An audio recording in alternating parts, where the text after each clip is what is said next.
On va laisser répondre le député de la France Insoumise de l'Ariège, Michel Larrive, voilà, sur votre réponse. Jean-Marc, vous entendez Jean-Marc, il regrette la suppression du service militaire qui donnait une certaine égalité, une certaine discipline surtout.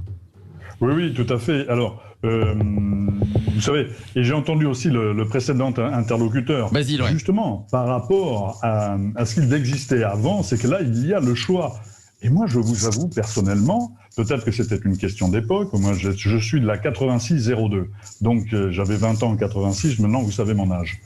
Eh bien, à partir de ce moment-là, si j'avais eu le choix, j'aurais peut-être fait dans un autre endroit. J'aurais peut-être choisi la solidarité ou peut-être la protection de l'environnement. Mais des gens voulaient être là au service militaire. Et c'est pour ça que je conçois ce que dit aussi notre deuxième interlocuteur. En fait, c'est une proposition de rassemblement. Et sur le permis de conduire, c'est une des propositions aussi. L'apport aux jeunes, c'est aussi un bilan de santé.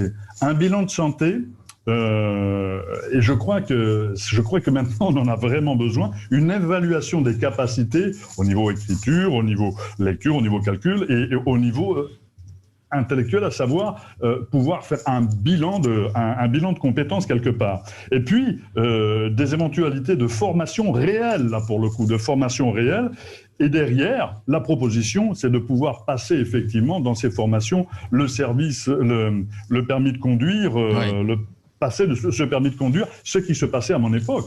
Ceux qui étaient affectés notamment au garage ou ailleurs, passaient le permis de conduire. Moi, je ne l'ai pas passé à l'armée, je l'ai passé plus tard, mais effectivement, ça existait. Donc, effectivement, il y a une espèce, dans ces temps troubles, il faut rappeler le principe républicain. Il n'est pas militariste, il est celui de notre principe liberté, égalité, fraternité, et il est de cohésion sociale. La République, c'est la cohésion sociale.